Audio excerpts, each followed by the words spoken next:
Hola a todos, bienvenidos a nuestro Facebook Live del día sábado. Estamos aquí con The Cruz La Office y le damos la bienvenida al abogado de inmigración, Narciso Cruz. Hola Laura, también estamos aquí con la mascota de la oficina Bacon. Laura, ¿de qué vamos a hablar el día de hoy? Bueno, el día de hoy vamos a hablar del programa Permanecer en México, que tiene que ver con las personas que piden asilo en la frontera y deben permanecer esperando a que sus casos se lleven adelante en el país de México. Vamos a contarles todas las preguntas frecuentes con respecto a este proceso. Vamos a ser muy detallados, así que no se pierdan este programa porque va a estar buenísimo.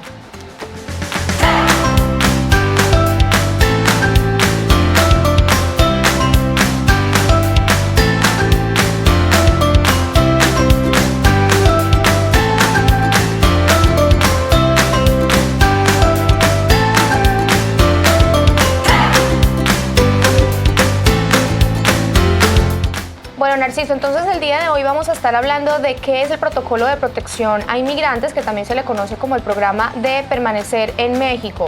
Este programa fue desarrollado con el fin de llevar un proceso adecuado a los casos de las personas migrantes que llegan a la frontera a pedir el asilo. Este se puso en marcha a comienzos de este año, en enero, en Tijuana, y a mediados de julio se ha ido extendiendo a lo largo de la frontera, lo cual pues ha marcado un punto de inflexión en cuanto a cómo se llevan a cabo los casos de inmigración, de asilo específicamente allí en la frontera. Entonces, Laura, estamos viendo a gente que actualmente no los están dejando entrar a los Estados Unidos. Le dicen que regresan al país de México y estamos viendo aquí en la área de Tijuana, Baja California, también de Mexicali, que es parte de Baja California, y también en el estado de Texas, específicamente en El Paso, Texas. Hay mucha gente que está participando en este programa. Obviamente no participan porque voluntariamente se someten. Lamentablemente, inmigración los regresa al país de México para que se queden allá y vayan a su audiencia de corte de inmigración. Esta gente son de países de Venezuela, Colombia, Cuba, El Salvador, Guatemala, Honduras. No son de países de pues el Estado de México. Estas gentes no son mexicanos o mexicanas, ellos son de otros países, pero lamentablemente es lo que está haciendo el gobierno americano. Pero Laura, hay que ir al contexto grande. ¿De qué estamos hablando? ¿Por qué esta gente está viniendo aquí? ¿Qué está pasando? ¿De qué cortes hablando? Bueno, estamos hablando obviamente del tema de inmigración y estamos hablando del tema del asilo, porque estas personas viniendo aquí a este país, los Estados Unidos, huyendo de su país de origen para recibir y más que nada preguntarles y desarrollar un caso tipo asilo adentro de los Estados Unidos. Obviamente el asilo es una ley internacional y también una ley adentro de los Estados Unidos que le da la oportunidad a una persona obtener refugio adentro de los Estados Unidos por el hecho que están siendo perseguidos en su país de origen. Brevemente hay que hablar del asilo, qué se necesita para conseguir el asilo y después vamos a ir acerca de detalles acerca del programa de la gente que se tiene que quedarse en México. En inglés se llama Remain in Mexico, NPP, Migrant Protective Protocol, por sus siglas en inglés. Ahora, Laura, el asilo es un beneficio humanitario que una persona puede obtener siempre y cuando enseña que ha sido maltratado, torturado, perseguido en su país de origen por razones de su raza, religión, opinión política, membresía en un grupo en particular o su nacionalidad, etnicidad. En otras palabras, Laura, lo que estamos diciendo aquí es que una persona viene a los Estados Unidos argumentando que ellos fueron maltratados en su país de origen por el hecho que ellos están bajo de una de esas 5 categorías que mencioné. Estos casos de asilo sí son difíciles para ganar, no todos se ganan, algunos sí tienen éxito y la razón por qué es muy difícil estos tipos de casos es que la persona tiene que argumentar que están bajo esas 5 circunstancias protegidas. Igual, Laura, te doy un ejemplo. Una persona huyendo de su país de origen por el hecho que quizás en Colombia fue víctima de el narcotráfico en Colombia o de un secuestro y la razón o la pregunta de $1 millón, la pregunta importante es ¿por qué estas maldades ocurrieron a ti, a esta persona que está huyendo? Si acaso el inmigrante que quiere pedir el asilo da una respuesta como yo no sé, no estoy seguro. O delincuencia común. O por qué querían dinero. Obviamente tenemos que ver si ellos están bajo esas circunstancias, las 5 circunstancias. No es por raza, no es por su religión, no es por su opinión política, su membresía en un grupo en particular o su nacionalidad étnica. Y es por eso que muchos de esos casos fallan quizás. Aquí en este tema, un abogado algunas veces puede ser la diferencia en tratar de construir el argumento o desarrollar el testimonio de un cliente, porque quizás al plano vista puede ser que sí es relacionado a la delincuencia, pero hablando y desarrollando el testimonio del cliente quizás descubrimos que hay algo más allá y no es tan fácil. Correcto, Laura. Entonces, pues hablamos de este tema del MPP, Laura. Una pregunta yo tengo para ti. Tú sabes y nos puedes decir al público a dónde se está implementando este programa de MPP, de la gente que tiene que esperar en México cuando pide su asilo. Claro que sí, Narciso. Como mencionaba al principio, bueno, inicialmente a comienzos del año 2019 fue implementado en Tijuana, que es la frontera que tenemos aquí compartida con la ciudad de San Diego, en el sur de California, y luego se fue extendiendo a lo largo de la frontera entre México y Estados Unidos, y ya se expandió a Mexicali, en México. También se expandió al área de Ciudad de Juárez, que tiene frontera con El Paso, y también se expandió a Nuevo Laredo, México, que también tiene frontera allí con el estado de Texas. Estas son pues como las ciudades donde se ha ido expandiendo los puntos del puerto de entrada terrestre, a donde las personas se presentan a pedir su asilo y pues deben permanecer, por este programa deben permanecer en México. Y nada más para decirle al público, sí tenemos unas estadísticas acerca de cuánta gente actualmente está participando en este programa. Obviamente estas estadísticas no son al corriente porque ahorita estamos haciendo esta grabación, septiembre 2019. Puede ser que para en el futuro este programa no existe por más que nada las demandas legales que están viendo. Pero Laura, ¿por qué no nos dices algunas estadísticas acerca de cuánta gente está viendo y viviendo en este yo lo voy a llamar esta pesadilla de este programa? Bueno, se dice que aproximadamente son 20,000 personas las que están buscando asilo, que hacen parte del programa MPP. Esta es una cifra que tenemos a la fecha de julio 11, que es como la estadística más reciente que se tiene, es a julio 11. Son aproximadamente 20,000 personas y están divididas de esta manera. Entre la frontera de San Diego y Tijuana se dice que permanecen en México personas que están pidiendo asilo, serían 6,649. Entre El Paso y Ciudad Juárez serían 9,314. Entre Mexicali y Calexico serían 3,887. Y entre Laredo y Nuevo Laredo serían 61 personas, para un total aproximado de 20,000 personas a julio 11. O sea que en este momento, en septiembre, pues deben ser muchas más personas las que hacen parte del programa Permanecer en México. Sí, claro. Y nada más para decirle y hablarle a la gente de qué se trata este programa, cómo trabaja la mecánica de este programa. Si el mundo todavía no sabe, voy a explicarles un poco. Antes de contestar la próxima pregunta es quién está sujeto a participar en este programa. La gente que se tiene que esperar en México. Lo que pasa aquí es que ellos normalmente se asoman a la aduana, a la línea inmigración, los regresa a México y les dice que tienen que regresar en tal fecha, en tal aduana cerca de México, los Estados Unidos, para que monten un autobús y el Servicio de Inmigración, Control de Aduana, la Policía de Inmigración Fronteriza, los lleva a su corte de inmigración. Actualmente estamos hablando de las cortes de inmigración en San Diego y El Paso, Texas, donde estamos implementando este programa y pues donde estas personas están yendo a sus cortes. Después de su corte inicial, ellos los regresan al país de México para regresar a su próxima corte preliminaria o quizás para regresar a su corte final para desarrollar completamente todo su caso y más que nada tener una corte individual. Es una corte donde una persona se presenta todas las pruebas y pues presenta el caso de asilo, el fiscal le pregunta preguntas, el juez pues hace un análisis y decide si va a ganar el asilo. Esto puede durar una corte, 2 cortes, 3, 4 cortes hasta que llegue la corte final. Pero Laura, recuérdame, ¿de qué vamos a hablar? ¿Cuál es la próxima pregunta que vamos a hacer aquí?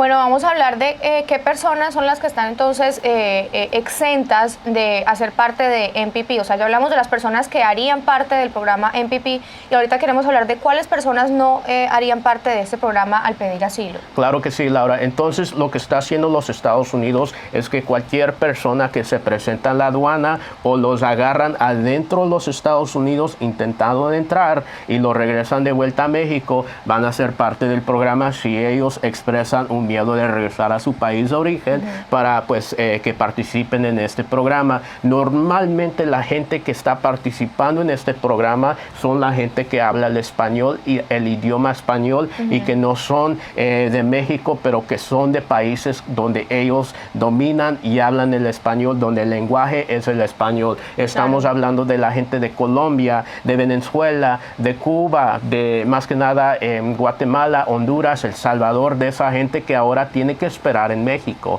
Ahora la pregunta de $1 millón, ¿hay excepciones para no ser parte de este programa y quizás ganar una entrada dentro de los Estados Unidos? Quizás reunirse con una familia que está en una parte específica de los Estados Unidos, en New Jersey, más que nada Nueva York, o si no en Oregon o en otra parte. Sí es posible, pero hay limitaciones y esas limitaciones uno tiene que pues normalmente andar por ellas. Te puedo decir 100% casi que está seguro que una persona sí va a poder entrar adentro de los Estados Unidos bajo una de esas excepciones y normalmente eso tiene que ver con LGBT. ¿Puedes decirnos qué significan esas frases, Laura? Claro, son las personas que hacen parte del grupo de lesbianas, gay, bisexuales, que tienen pues una orientación sexual diferente a la heterosexual. Correcto. Adicionalmente, la gente que no domina el español, y normalmente estamos hablando de gente indígena, quizás del país, la mayoría de gente indígena que viene pidiendo el asilo actualmente es del país de Guatemala, donde hablan otro idioma, quizás el canjobal, el mam, el popti, también la gente, algunos gente de México que quizás no domina más que nada el español, pero de otros países donde el español no es el idioma principal de la persona y ellos van a tener problemas comunicándose en el país de México. Pero aún también hay excepciones, Laura. Una de esas excepciones también puede ser que la persona tenga problemas de salud, correcto. Y estos problemas pueden preventar que la persona pueda vivir en México. Un ejemplo de esto es una familia que viene con un niño y el hijo tiene quizás una nariz y un ojo malito y están malos esta gente de salud y no pueden vivir en México porque ponen la salud de esta criatura en peligro. Eso es una de las excepciones.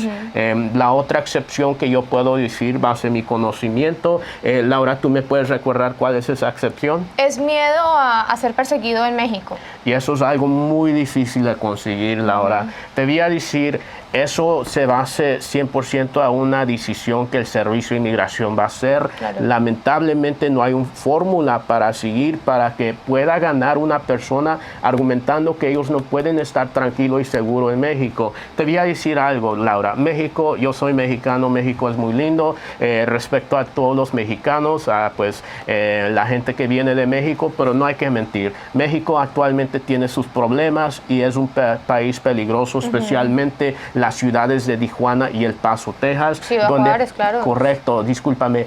Ciudad Juárez, cerca del Paso, Texas, donde estos programas se están implementando y estamos haciendo a esta gente esperar. Estamos poniendo a esta gente en peligro. Ya hubo un caso, Narciso, aquí en San Diego, de un ciudadano americano que tenía a su esposa que estaba esperando también arreglar su documentación. Estaba esperando en Tijuana y el señor estaba cruzando en cierta época y hace poco el señor fue asesinado en una balacera que hubo por una bala perdida. El señor fue asesinado allá por tener a su esposa esperando un tema de inmigración en Tijuana, que no le pasa a todo el mundo, pero sí ocurre. Sí, eso es algo muy feo. Y pues Tijuana, más que nada Ciudad Juárez, son lugares peligrosos y obviamente eso es algo muy feo, teniendo a gente que está huyendo de un peligro y ponerlos en otra parte del mundo donde existe otro tipo de peligro. Laura, acerca de estas excepciones, lo que yo he visto es que una persona tiene que argumentar o explicarse que corre corren peligro en México, no por el hecho que tienen un miedo interno de estar en México,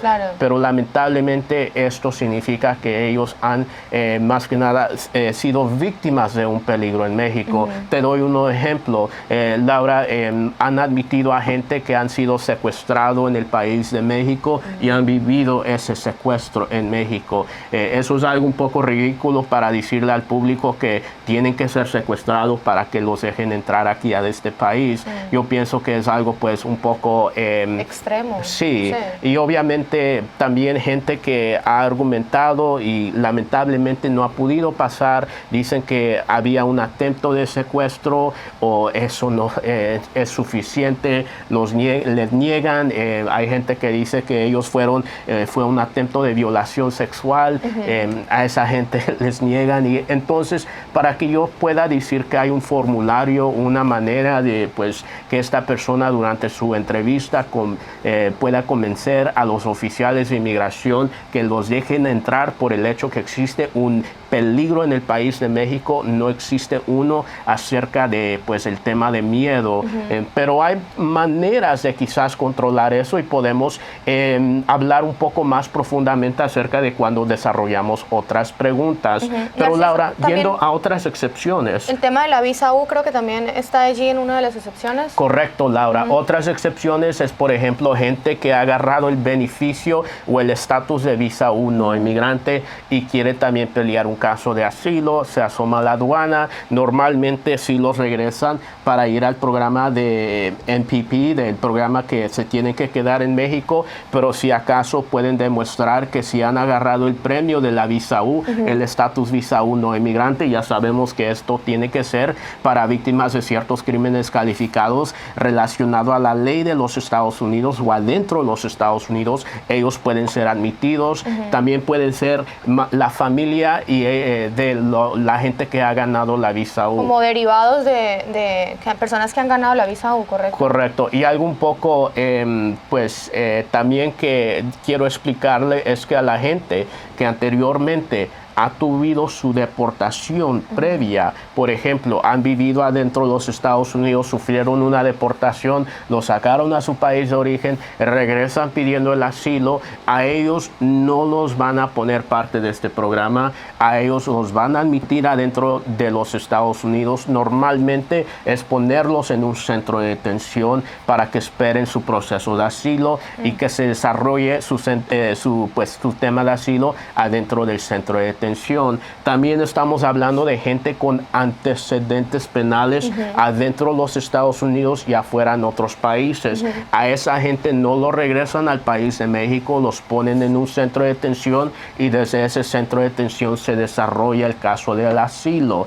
Obviamente hay otras excepciones. Supuestamente las guías dicen que ningún ser humano más de la edad de 65 años va a ser parte de este programa. En otras palabras, los van a dejar entrar si tienen una edad avanzada, supuestamente, pero obviamente hemos oído que ese tipo de guía no es algo que se sigue tanto, no es un protocolo que realmente implementan. Es algo que pues normalmente bajo este programa sí hay guías, pero obviamente cómo se implementan, lamentablemente pues yo no trabajo por inmigración, no soy un agente de inmigración, soy un abogado de inmigración y lamentablemente puede ser un poco discriminatorio o a la discreción correcto de estos oficiales. Bueno, las personas que se están conectando a esta hora con nosotros y no saben de qué estamos hablando, estamos con el abogado de inmigración Narciso Cruz hablando del tema del programa Permanecer en México. Ustedes ya han escuchado muchos en las noticias que las personas que piden asilo en la frontera entre México y Estados Unidos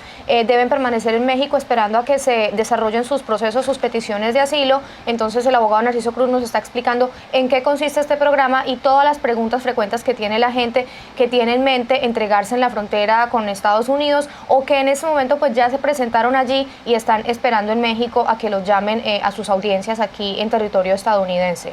Bueno, Narciso, y otra pregunta también que hacen mucho las personas que se someten allí a inmigración en la frontera a pedir asilo es el tema de la entrevista que se le conoce como la entrevista del miedo creíble, que eso es súper común, la gente tiene muchas dudas con esta entrevista. ¿Tú nos puedes explicar un poco cómo es esta entrevista, en qué consiste, cuál es el proceso allí? Bueno, Laura, mucha gente que quiere el asilo y se presenta en una aduana, normalmente la protocola para este proceso anteriormente era detener a esta persona y referirlos con un oficial de asilo para que tengan una entrevista relacionado al asilo. Y se conoce como el miedo creíble, pero no me gusta usar esa palabra porque mucha gente piensa que pues tienen que ser creíbles y tener un miedo, y esos son los factores nada más. Se confunden con eso. Pero obviamente en la presentación de este video no se dedica a esos temas nada más. Esta persona tiene que decirle o tener insatisfecho tan siquiera a un nivel los requisitos del tema del asilo. En otras palabras, el oficial de asilo tiene que hacer una determinación que esta persona tiene suficiente, más que nada, requisitos insatisfecho para presentar y desarrollar un caso de asilo en frente de un juez de inmigración. Ahora, esta entrevista actualmente no se está haciendo y no se está demorando en la aduana cuando una persona se presenta y los oficiales de inmigración los entrevistan. Actualmente lo que está haciendo los Estados Unidos es que está tomando entrevistas, pero estas entrevistas son muy cortas, muy breves y están relacionadas a las razones típicas que una persona viene aquí a los Estados Unidos para desarrollar un caso de asilo. Los oficiales que preguntan estas preguntas son oficiales de inmigración de la aduana, no son oficiales de asilo, y ellos normalmente empiezan esta entrevista, y podemos poner una muestra de esta entrevista y cómo se ve, porque la gente, si acaso lo quiere ver en la pantalla, lo vamos a demostrar. Esto es de una persona que es el cliente, pero no vamos a mencionar su nombre, vamos a eliminar esas cosas. Pero las preguntas son pregunta-respuesta, y están hechos por un oficial de inmigración. Normalmente el oficial de inmigración les dice que estas preguntas se están haciendo bajo juramento y bajo el pernal de perjurio, y si acaso la persona miente, esto puede afectarlos. Obviamente en los Estados Unidos tenemos una ley que dice que una persona tiene que declarar bajo un penal de perjurio. Eso significa que tiene que decir la verdad en frente de estos oficiales de inmigración. Y una mentira en esto puede ser un efecto negativo, pero obviamente hablando con un abogado eso se puede mitigar si acaso una persona se encuentra en ese problema.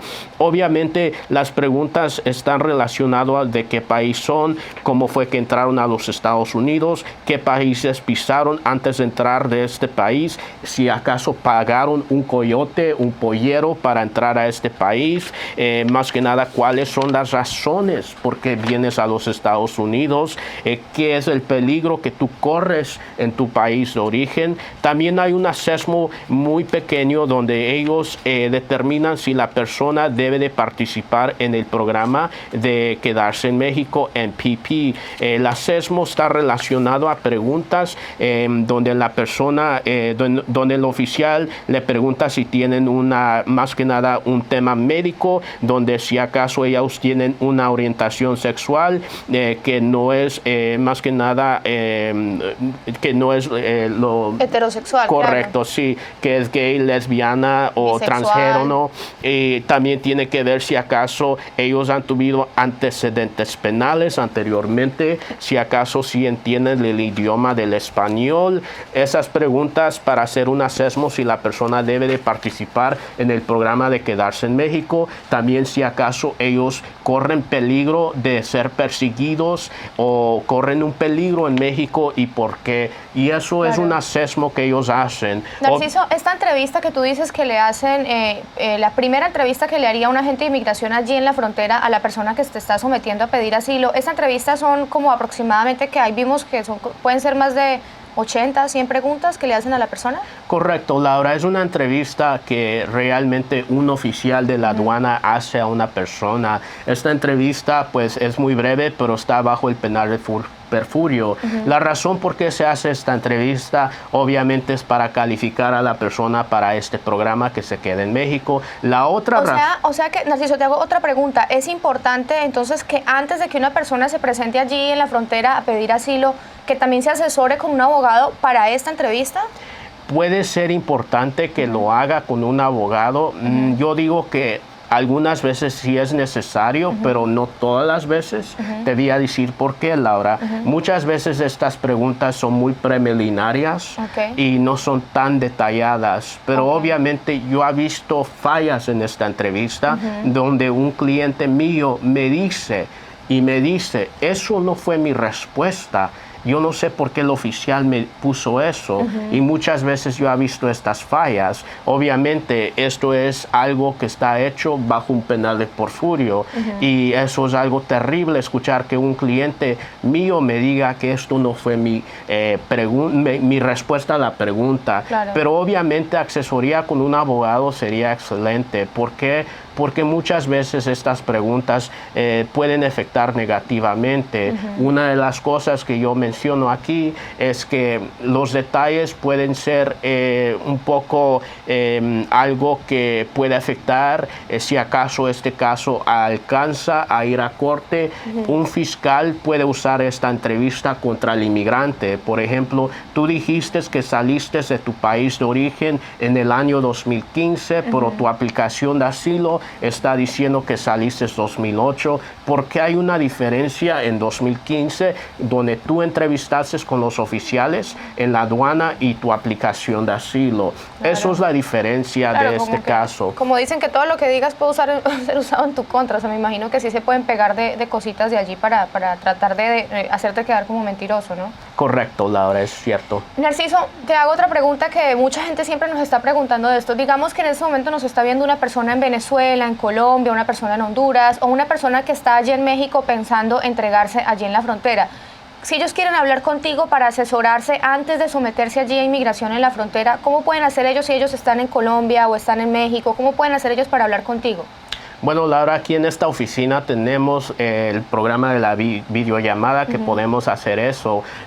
Muchos abogados que toman estos casos, incluyendo nuestra firma, de esta gente, se comunica a través de el WhatsApp, que pues es una aplicación del teléfono excelente, que mucha gente lo tiene. Nuestra oficina tiene esta capacidad de hacer videollamadas a través de esa aplicación de computadora o de teléfono. Obviamente tenemos otras maneras de comunicarnos por el Facebook, por más que nada el Messenger, también por FaceTime, cualquier manera de comunicarnos que podamos hacerlo, si lo podemos, también. Correcto, si lo hacemos aquí en esta oficina. Obviamente sería muy beneficioso si una persona quiere hablar con nosotros antes de someterse para el asilo. Yo siempre digo que un caso se puede ganar mucho más antes que vaya a la corte. ¿Por qué? Porque la preparación es muy importante y algunas veces los casos se ganan antes que se presentan adentro de una corte. Wow, buenísimo. Mire, si ustedes están entonces allí, están interesados en este tema de prepararse antes de meterse ese viaje hasta acá, o usted está allí esperando en la frontera con Estados Unidos, sea en Tijuana o en Ciudad Juárez, usted puede llamar a ese número que aparece allí en pantalla, es un número en Estados Unidos, 619-717-2233, y allí puede agendar una consulta por videollamada o por teléfono con el abogado de inmigración Narciso Cruz. Allí en ese teléfono le indican cómo acceder a este servicio, cuál es el costo, cómo lo puede pagar y para qué día puede agendar su consulta y hablar en confidencial directamente con el abogado y saber si usted tiene un caso que vale la pena o no, o cómo pueden orientar este caso para que usted se presente allí y tenga una buena entrevista con inmigración y bueno, no vaya a cometer de pronto algún error como le ha pasado a otras personas que no se han preparado para esta entrevista. Y vamos a seguir entonces con las preguntas de MPP. Recuerden que estamos hablando del programa Permanecer en México para las personas que piden asilo y las están dejando en México, no les están dejando pasar a Estados Unidos. Entonces vamos a hablar acerca de qué pasa cuando una persona, Narciso, pide asilo y esta persona cae dentro de una categoría que hace que no tenga que permanecer en México. ¿Qué hacen con estas personas si no tienen que permanecer en México? ¿Las dejan entrar? ¿Las meten a un centro de detención? ¿O qué pasa allí con ellos? Entonces, imagínate teniendo una excepción. Buena suerte, obviamente, que mucha gente tiene que esperar en México actualmente. Pero si la persona puede entrar adentro de los Estados Unidos, ahorita la política es ponerlos en un centro de detención. Si acaso son un un grupo familiar, una unidad familiar, un papá, menores de edades, normalmente el Servicio de Inmigración somete a esa familia en un centro de detención. Si acaso son dos adultos, por ejemplo, esposo y esposa, mamá, papá y hijos menores de edad, normalmente la manía es dejar a pues una pareja y los menores de edad entrar adentro de los Estados Unidos, quizás después de tiempo, más que nada dejarlos salir de un centro de detención y que ellos puedan vivir aquí, quizás poner un grillete en el pie del adulto para que se reporten con ICE, pero el adulto, quizás el papá, el caballero, tiene que estar dentro de un centro de detención mientras sigue su proceso. Para la gente que viene no acompañado, menores de edad, normalmente este programa no es para ellos, los dejan entrar aquí adentro de los Estados Unidos, los llevan a un centro de detención para menores de edad y después de tiempecito, si acaso tienen un familiar quien los puede reclamar, ellos pueden salir de ese centro de detención. También una excepción es las mujeres embarazadas que tienen y van a aliviarse, no los mandan a México, los dejan entrar adentro de los Estados Unidos, supuestamente es la protocola, pero obviamente yo no estoy seguro si realmente ellos implementan esta regla. También obviamente una persona que no es parte del programa y está soltero, es adulto, puede permanecer en un centro de detención, ir por el proceso del asilo mientras está en el proceso en el centro de detención, pero si acaso pasa su entrevista con el oficial de asilo, quizás puede salir bajo parole, bajo palabra y reunirse con su familia en un futuro. Narciso, y si hay de pronto una persona entonces que hace parte del programa de MPP, que es permanecer en México, ¿hay posibilidades de pagarle una fianza a esta persona para que entre a los Estados Unidos? Laura, es muy difícil esa pregunta y la respuesta es muy triste. No. No es posible. Bueno. Lamentablemente te voy a decir algo. Se trata del tema de jurisdicción. Actualmente, pues, supuestamente, quizás sí se puede. Técnicamente, estas personas están detenidas en la custodia del Servicio de Inmigración y un juez quizás tenga jurisdicción para darle una fianza a la persona. Base, pues, mi conocimiento y platicando con otros colegas, ha habido un juez que sí otorgó una fianza para una familia que se presentaba en México. El juez le dio una fianza, pero obviamente el Servicio de Inmigración regresó a la persona de vuelta al país de México antes que los relativos fuera de, más que nada, adentro de los Estados Unidos pudieran pagar esa fianza. Pero ahorita no hay una manera que una persona puede presentar documentos relacionados a familiares viviendo aquí que están dispuestos de darles una casa, darles y ayudarlos económicamente, de pagar una fianza, de presentar avales. No hay una manera de meter a esa persona actualmente. Obviamente existe la posibilidad de quizás argumentar en otras maneras, otros tipos de alivio como el habeas corpus, pero obviamente todavía no se ha desarrollado o implementado este programa tanto para ver si acaso este tema toma éxito. Acerca de hablando cómo una persona puede salirse de este programa de MPP, de permanecer en México, quizás una de las maneras que ha tenido éxito en el pasado es que esta persona en voz alta durante sus cortes preliminarias, cuando estén aquí adentro de los Estados Unidos, mientras está su proceso, su turno de corte, le pueden anunciar al juez que ellos tienen miedo de regresar a su país, al país de México, porque corren peligro. Lo que pasa ya es que el juez lo nota, algunas veces el juez le da el mandado al Departamento de Seguridad Interna y a Inmigración de hacer un assessment si esta persona ahora debe de regresar en México. Hemos visto esto pasar por otros ejemplos. Por ejemplo, Laura, te doy un ejemplo. Una persona, un padre de familia vino a su corte pero fue a su corte el día después que salió de un secuestro en México y tenía heridas y tenía evidencia de su secuestro. Le dijo al juez que corría un peligro en México, que fue secuestrado. Esa persona logró salir del programa de más que nada MPP. No lo ordenó el juez que salga del programa del MPP,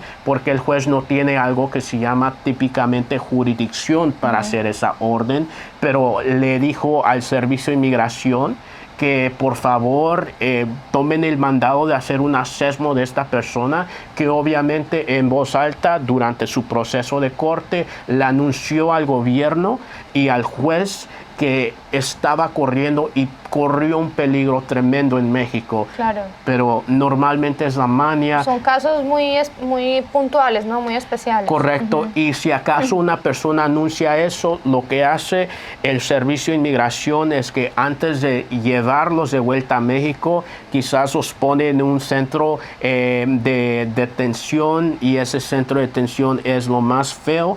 Y ellos van a tener una entrevista muy breve con un oficial de asilo relacionado al miedo que ellos corren en México para que no los regresen en México. Obviamente el oficial de asilo va a hacer unas preguntas, les va a preguntar qué pasó en México, qué sucedió, y el oficial de asilo va a hacer esta entrevista, SESMO, va a hacer una determinación si la persona debe de seguir en este programa de quedarse en México o MPP como lo conocemos. Aquí lamentablemente, base en mi experiencia, es que si una persona anuncia esto en la corte y hacen un asesmo, la persona lamentablemente sí corre un poco de pesadilla. Yo digo que una pesadilla por el hecho que los mandan a un centro de detención que no está bien equipado para mantenerlos por un tiempo muy largo. En otras palabras, van a estar en un centro de celda con no tantos beneficios y esperando para una llamada, una entrevista telefónica, y eso es algo muy feo en mi experiencia, porque yo he tenido gente que me ha dicho que esto sucedió y al fin del día me negaron y me regresaron a México y me continuaron el programa. Wow. Entonces eso es algo terrible escuchar.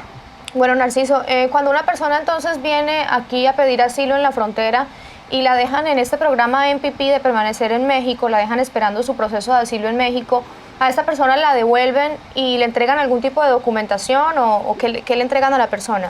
Hay varios documentos que le entregan. Número uno, le entregan el comparacente para ir a su corte, Notice to Appear, por sus siglas en inglés, también se llama el NTA. Notificación de comparecencia. Correcto. Ese documento tiene los cargos que le presenta el gobierno. Por ejemplo, no eres ciudadano o nativo de los Estados Unidos, eres extranjero de tu país de origen, X país, viniste a la aduana presentándote, no tenías documentos legales para admitirte dentro de este país y la ley dice que no debes entrar a este país. Obviamente esos son los documentos para ir a la Corte de Inmigración.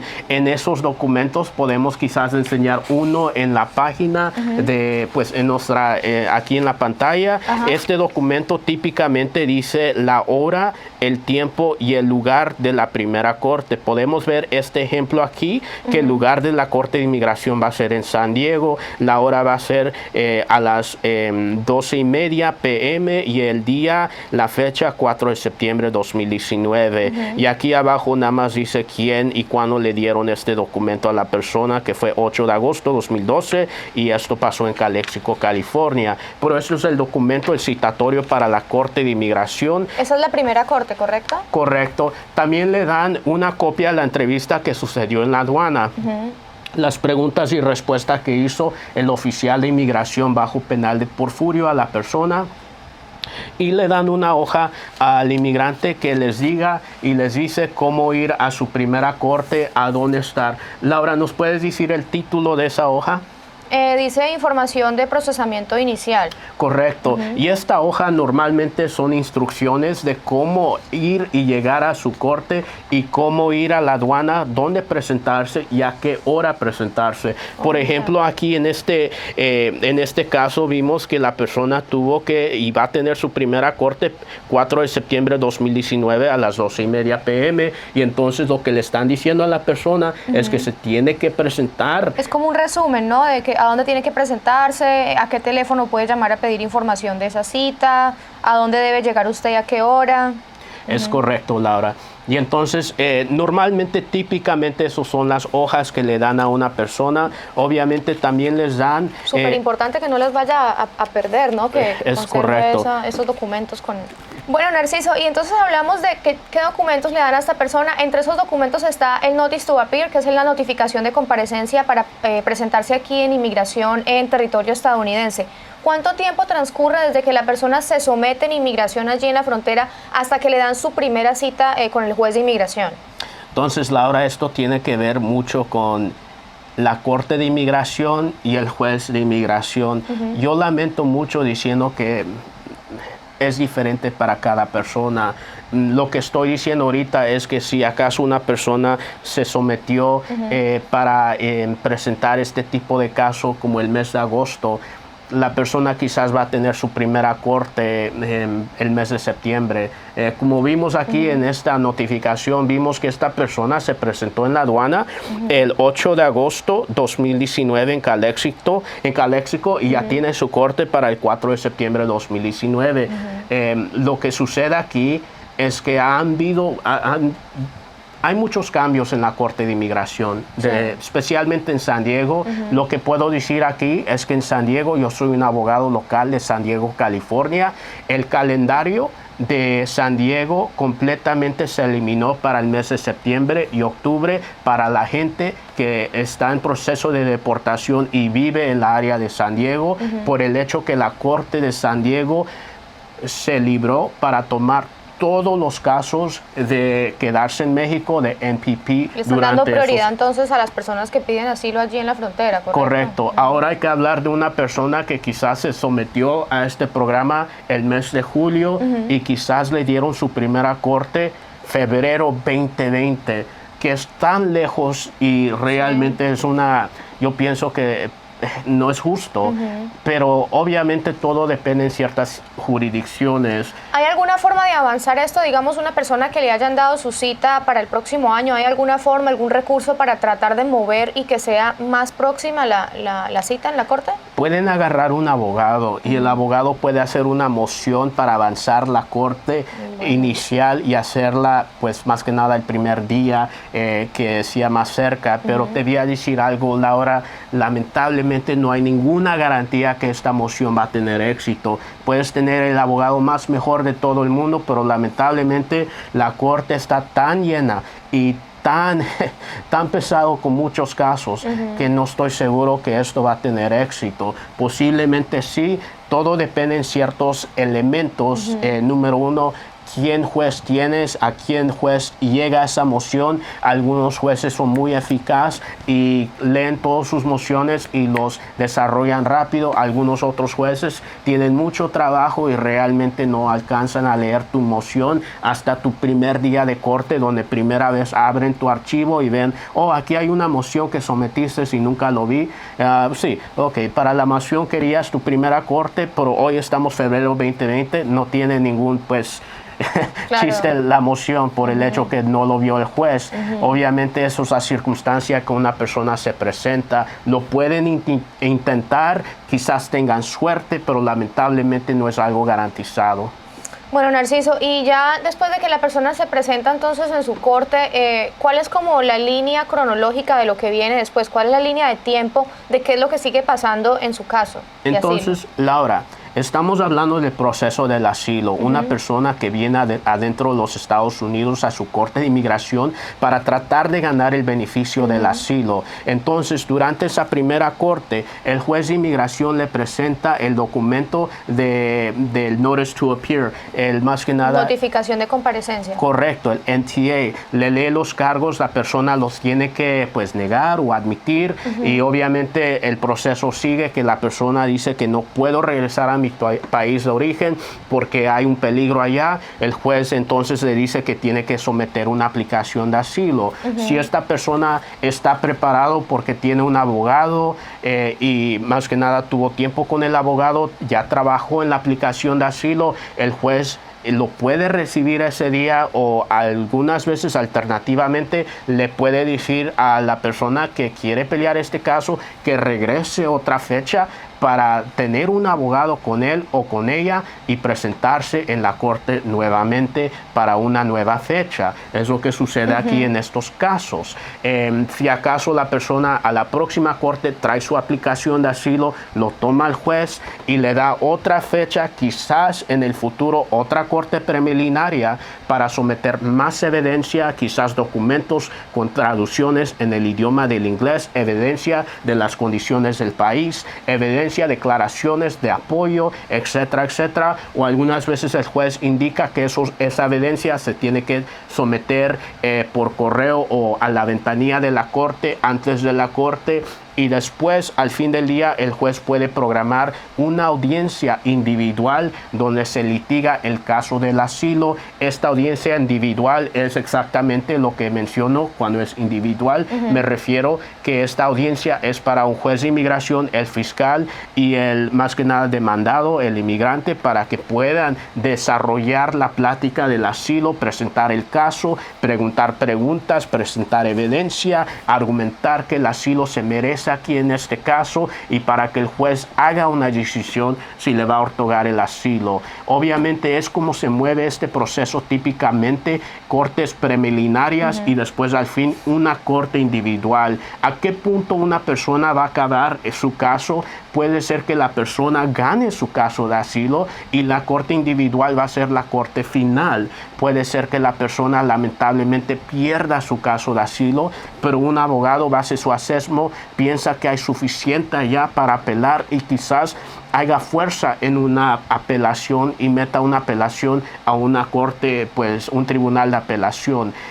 Todo depende en ciertas circunstancias. Aquí lo que yo puedo decir es que estos casos quizás puedan tardar 2 meses, 3 meses, dependiendo en qué juez y a dónde está la corte. Estamos hablando de San Diego, que tenemos varios jueces, que algunos tienen un calendario con mucha gente y algunos no tienen un calendario completamente tanta gente. Dependiendo en el juez puede anunciar que la corte va a ser en unos 2 semanas, quizás en un mes, quizás en 2 meses, las próximas cortes. Un caso como este de regresar a México quizás técnicamente puede suceder y puede completamente desde inicio a final suceder en un mes. Puede ser más tiempo, 2, 3, 4 meses. Todo depende en el juez, la corte.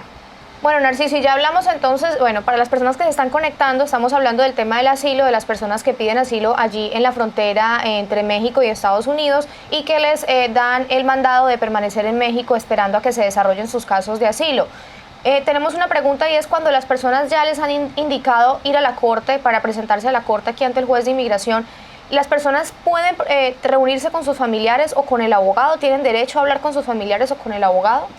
Lamento mucho, Laura, pero esto es a la discreción de los oficiales, la Policía de Inmigración, de Control de Aduanas, que trae a esta persona adentro de la Corte de Inmigración. Obviamente estamos hablando de gente que pues tienen que estar en México y después toman un autobús para ir a su Corte de Inmigración.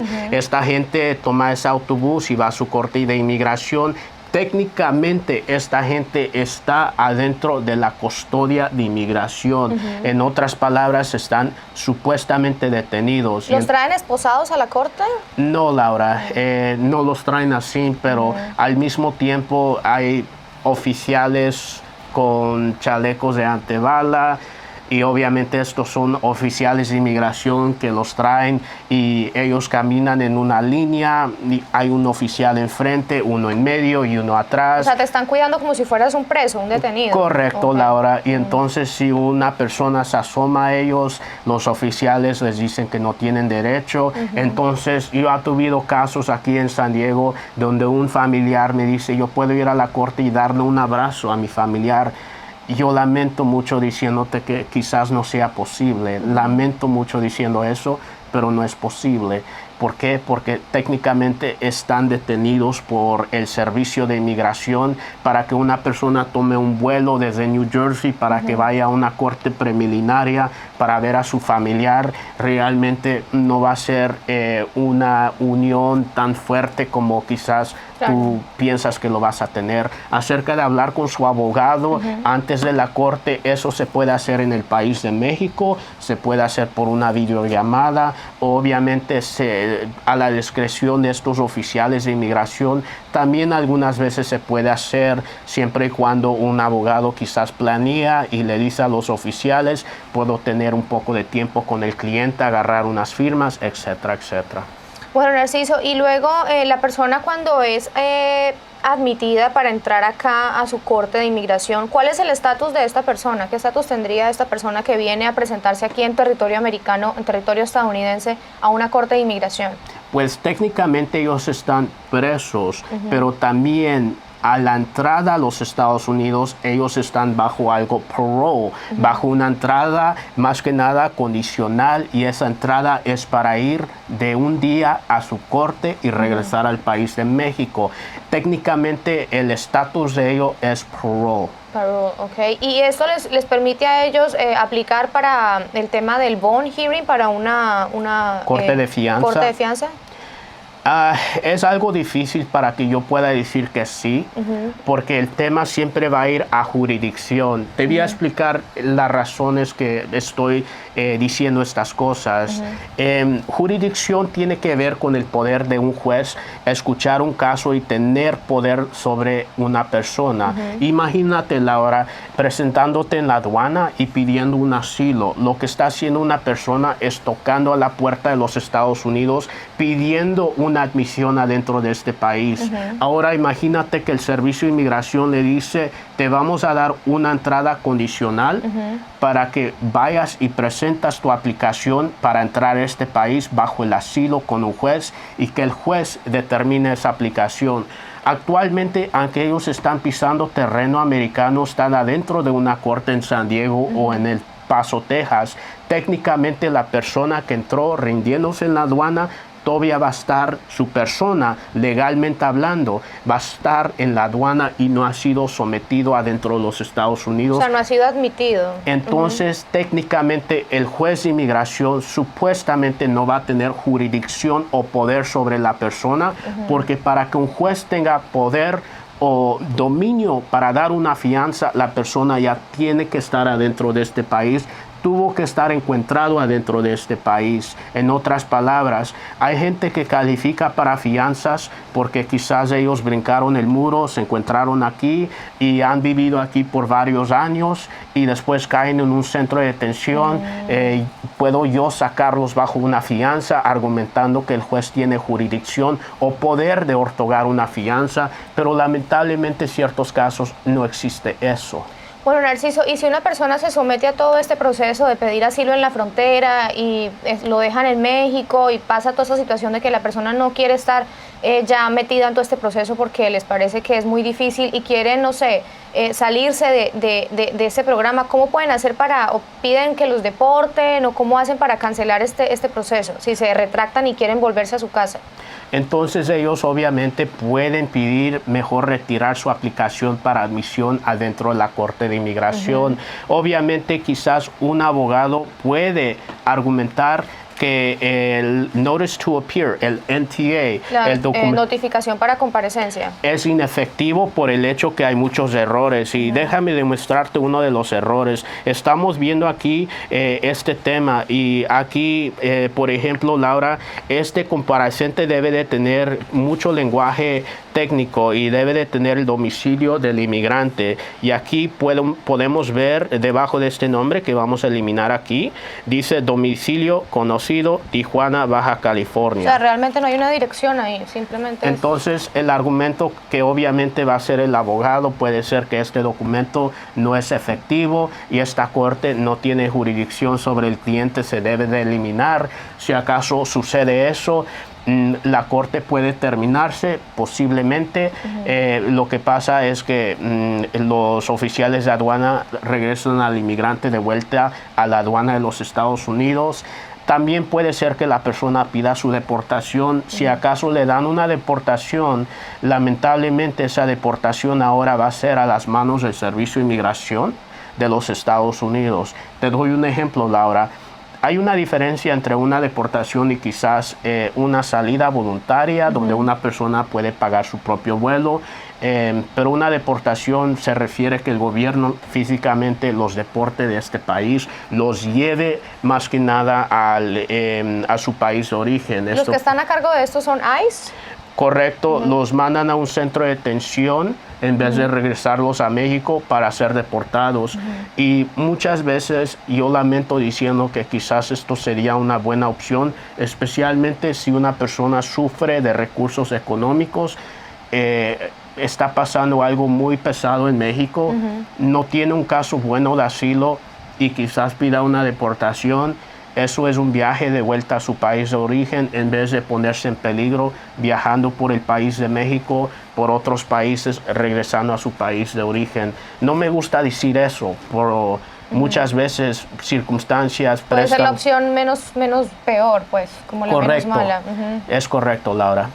Bueno, Narciso, hablemos también de el tema de que de pronto si una persona se ha presentado aquí a pedir asilo y quiere abandonar su caso, dejarlo tirado, esto puede ser perjudicial para más adelante esta persona querer de pronto aplicar para algún beneficio migratorio si simplemente se arrepintió y no hace lo que tú dices de someterse a una deportación o tratar de cancelar su caso, sino que simplemente se desentiende completamente y lo deja tirado.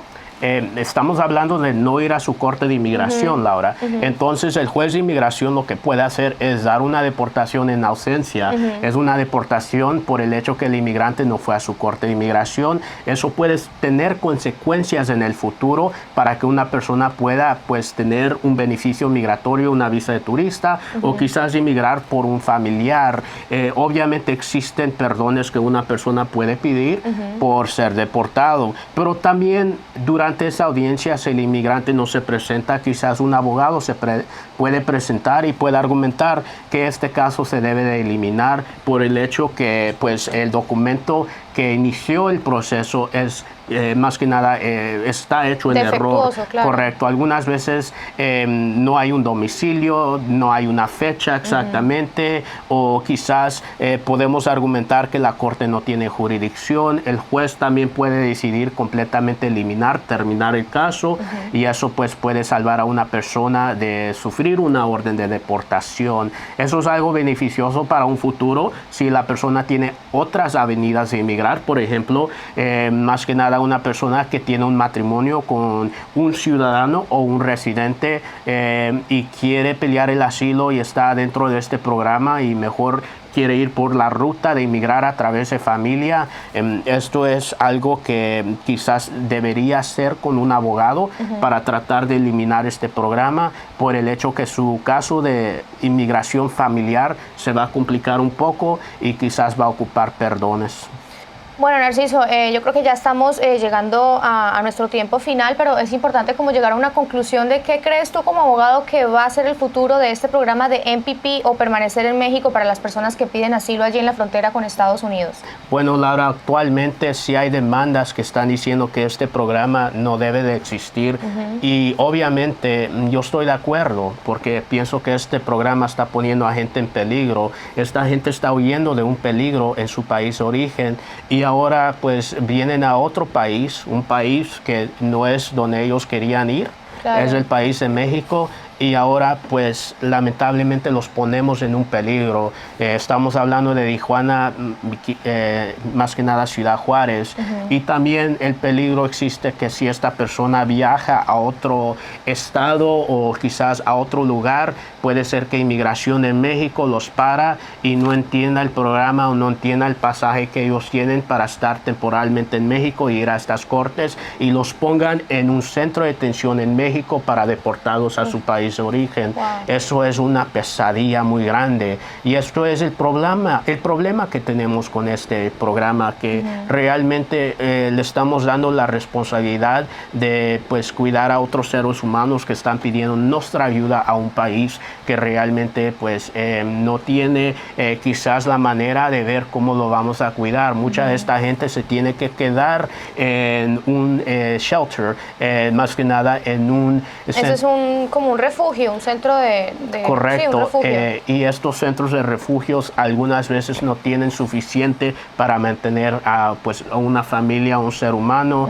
También la vida, quizás en México, encontrar domicilio, una casa puede ser difícil porque la persona es un extranjero y no saben quién confiar. Claro. Existen peligros quizás de temas de violencia o de crimen organizado que existe en el país de México. Secuestros, trata de personas. Ahora el futuro de este programa, y obviamente mucha gente ya lo sabe, este programa no va a ser para siempre. Ahorita lo que estamos viendo es que los Estados Unidos, la administración de Trump, ha cambiado el acuerdo de Flores. The Flores Agreement era un acuerdo que anteriormente por décadas mandaba y tenía más que nada la autoridad de qué hacer con familias y en vez de pues dejarlos adentro de los Estados Unidos con un grillete, la administración de Trump empezó a detener a padres, a familias, separar a niños. Eso pues tuvo un efecto negativo. El pueblo de los Estados Unidos denunció eso y el programa de separar a padres y niños se eliminó. Ahora este programa de mantenerse en México existe. Supuestamente lo que quiere hacer esta administración es abrir centros de detención familiares adentro de los Estados Unidos para que familias tengan y puedan estar detenidos sin ser separados. Es algo muy feo escuchar eso. Obviamente ahorita existe una litigación contra este programa de parecerse en México en el 9º circuito. Tenemos que esperar que resulta de esa litigación, pero esto es la realidad que estamos viendo ahorita, Laura.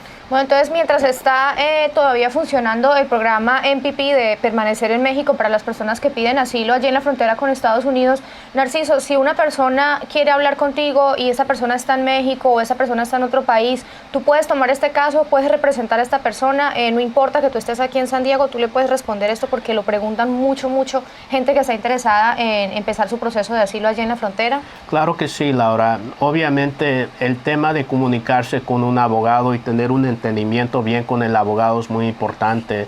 Nosotros como abogados tenemos la habilidad de tomar estos casos aquí en San Diego, hablar con la gente y comunicarse con la gente por aplicaciones de teléfono como el WhatsApp. Pero te voy a decir algo, Laura, estos tipos de casos no es para todo el mundo. Eso es muy obvio. Hay gente que quizás quiere pedir ayuda de los Estados Unidos, pero no tiene un caso fuerte y quizás durante una consulta con un abogado, francamente y honestamente el abogado le puede decir esas malas noticias, que el caso no es para ganarse y realmente para que la persona siga peleando un caso y se quede en México, pues no pienso que eso es justo.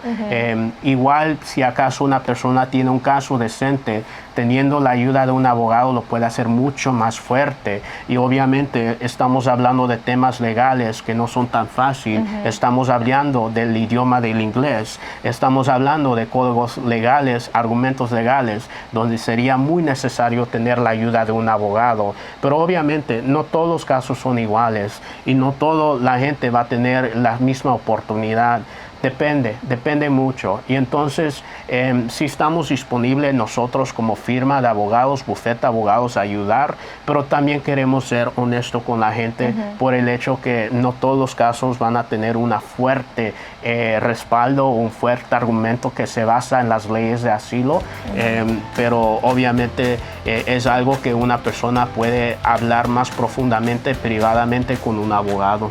Bueno, entonces allí está la invitación para que si usted nos está viendo y está en otro país, está en Colombia, está en México, está en Venezuela, en cualquier parte y usted está pensando en venir a entregarse allí en la frontera entre Estados Unidos y México, recuerde que es importante que hable con un abogado antes de que tome esa decisión porque obviamente es una decisión que puede cambiar su vida, la suya y la de su familia para siempre. Entonces allí está el número de teléfono de aquí de la oficina que es el 619-717-2233. Usted llama a ese número que es en Estados Unidos, se recibe toda la información de cómo acceder al servicio de videollamada o asesoría telefónica para que hable directamente con el abogado de inmigración Narciso Cruz y se asesore antes de tomar esta decisión. En caso de que usted ya haya tomado la decisión y esté pendiente de presentarse aquí en corte, pues también hable con un abogado para que usted no se presente sin saber qué hacer allí ante un juez, porque obviamente es algo que requiere una preparación. Entonces allí la invitación para que usted acceda al servicio de asesoría a distancia, no importa que esté en México, no importa que esté en otro lugar del mundo, allí está el teléfono y bueno, Narciso, ya está la última parte que es la invitación para que nos sigan en las redes sociales. Claro que sí, si tú piensas que este video le puede beneficiar a alguien, por favor compártelo con esa persona, regálanos un like, si acaso nos puede seguir en YouTube, que tenemos un canal de YouTube, Abogados de Inmigración San Diego, ahí correcto. nos pueden buscar. Suscríbanse, tocan la campanita para seguirnos y recuérdense, nos vemos la próxima semana. El próximo jueves a las 5 de la tarde, cuídense, bye. Los Estados Unidos, un país construido por inmigrantes, hogar de más de 300 millones de personas, de los cuales por lo menos 11 millones son indocumentados. Cada uno está luchando, trabajando, estudiando, atendiendo compromisos familiares y personales, tratando de construir una vida aquí. A veces es difícil atender citas porque no tienes con quién dejar a tus hijos, no cuentas con una licencia de conducción o tienes miedo de ir a ciertos lugares y poner en riesgo tu situación migratoria. Pensando en todo eso y para hacerte la vida más fácil, The Cruz Law Office te ofrece la posibilidad de tener una consulta desde cualquier lugar a través de nuestro servicio de asesoría legal por videollamada. Hola, yo soy Narciso, el abogado de temas de inmigración. Como si estuvieras sentado en nuestra oficina y sin moverte de tu casa, podrás interactuar directamente con el abogado Narciso Cruz y obtener su ayuda legal. Que las excusas no se conviertan en un obstáculo para alcanzar tus sueños. Hacer una cita con el abogado Narciso Cruz y tener una asesoría personalizada nunca había sido más fácil.